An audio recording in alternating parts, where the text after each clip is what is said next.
You know, when you hear that siren wailing, you see a fire truck racing towards an emergency.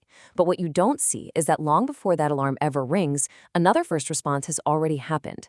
It's this quiet, super critical process that makes sure when the call finally comes, that truck is 100% ready to roll. So that really makes you wonder, right? What is a firefighter's most important job before the alarm even goes off? I mean, you'd think it's fighting fires, obviously, but a lot of firefighters would tell you it's actually this: the meticulous, top to bottom inspection that guarantees the safety of the crew and really the entire community they serve. All right, so let's pull back the curtain on this whole thing. We're going to walk through the process just like a firefighter would. We'll start with the initial setup, move to the 360-degree walk around, then pop the hood and look at the heart of the machine. After that, we'll check all the life-saving gear and wrap it all up with that crucial go/no-go decision. Let's dive in. First things first, setting the stage for safety. In the world of emergency services, preparation isn't just some nice to have. No way. It is the absolute foundation that every single safe and successful response is built on. The official name for this is the pre-deployment inspection. And trust me, it's way more than just a quick look over. It is a systematic, hands-on check that's all about three things: safety, reliability, and mission readiness. Every single component is scrutinized to make sure this massive, life-saving machine performs flawlessly when every second counts. And it all starts with the basics. You gotta park on level ground, that's how you get accurate fluid readings. The parking brake and wheel chocks, that's to make sure this beast isn't going anywhere. Then you grab the checklist and put on your personal protective equipment, or PPE. This isn't just going through the motions, it's a ritual, you know? It centers the firefighter on the huge responsibility that's in front of them. Okay, so with the prep work done, it's time for the next big step: the 360-degree walk-around. This is where the hands-on inspection really begins, giving the firefighter a complete visual of the truck's exterior. And this walk-around is super methodical. It's broken down into 4 logical steps. First, you check out the big picture, the body of the truck and everything underneath it. Then you get down to where the rubber meets the road, the tires and wheels. After that, it's all about making sure you can see and be seen: lights, glass, and reflectors. And finally, you check every single access point to make sure they're safe to use.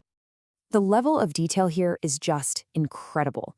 The firefighter is looking for anything, and I mean anything that's out of the ordinary, because even tiny things can have massive consequences. A small fluid leak could signal a catastrophic failure down the road. A single burnt-out signal light could cause an accident on the way to a call. Even a slightly loose handrail is a huge safety risk for a firefighter trying to climb on board in a hurry with all their gear. All right, once the exterior check is done, it's time to go deeper. We're looking under the hood to inspect the very heart of the machine, the engine, and all the complex systems that make this thing go. And this right here really shows you the lifeblood of the truck. This is so much more than checking the oil in your car. Think about it. If the coolant is low, the engine could overheat and just die in the middle of a critical operation. Low brake fluid? That's just unthinkable. Every single one of these fluids is directly tied to a core function that absolutely, positively cannot fail. And it doesn't stop with the fluids. The inspection covers all the other parts that keep it running. A frayed belt could snap and completely disable the engine. A little bit of corrosion on a battery terminal could mean the truck doesn't even start. And you better believe that air brake system is checked meticulously for any leaks to make sure this massive vehicle can stop on a dime. Okay, so the truck can run, it can stop safely. Now we get to its entire purpose for existing: the life-saving equipment it carries. Every single tool has to be ready for immediate action. This is the arsenal. The firefighter checks that the pump engages correctly, that the water and foam tanks are topped off, and that every hose, nozzle, and adapter is exactly where it should be, ready to go. They make sure the ladders are secure, the ventilation fans work, and the scene lights will cut through the chaos. Absolutely nothing is left to chance. But of all the gear, this is arguably the most personal and the most critical: the self-contained breathing apparatus, or SCBA. This is literally a firefighter's personal atmosphere. It's their lifeline in a toxic, superheated fire. So checking this, it's not just a task on a list. It's about making sure your partner, your teammate, can breathe when they go inside that building. The inspection then moves right into the command center, the cab. And in here, you've really got 2 sets of critical systems. On one side, you have everything needed to operate the vehicle itself: seat belts, gauges, radios. On the other, you have all the systems for interacting with the public, the lights, the sirens, the backup alarms. Both are equally vital for a safe and successful response. And all of this brings us to the final and maybe the most crucial phase of the entire inspection, the documentation and that ultimate decision on whether this truck is ready for service. Critically, nothing is left to memory. Every single detail, the mileage, the fuel level, and especially any problems found, gets documented in a log.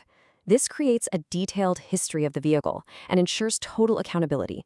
The firefighter reports their findings, and then with their signature, they officially declare that the inspection is done. And this right here, this is the bottom line. This quote sums up the entire philosophy of this whole process. It is a completely non-negotiable standard. If there is any doubt, any at all, about the truck's ability to do its job safely, it is taken out of service. Period. No exceptions. Safety always, always comes first. So the next time you see a fire truck, remember that its readiness isn't an accident. It is the direct result of a meticulous, disciplined process performed by a dedicated professional. And it kind of makes you think, doesn't it? What other unseen processes are at work all around us, quietly keeping our world safe and running every single day?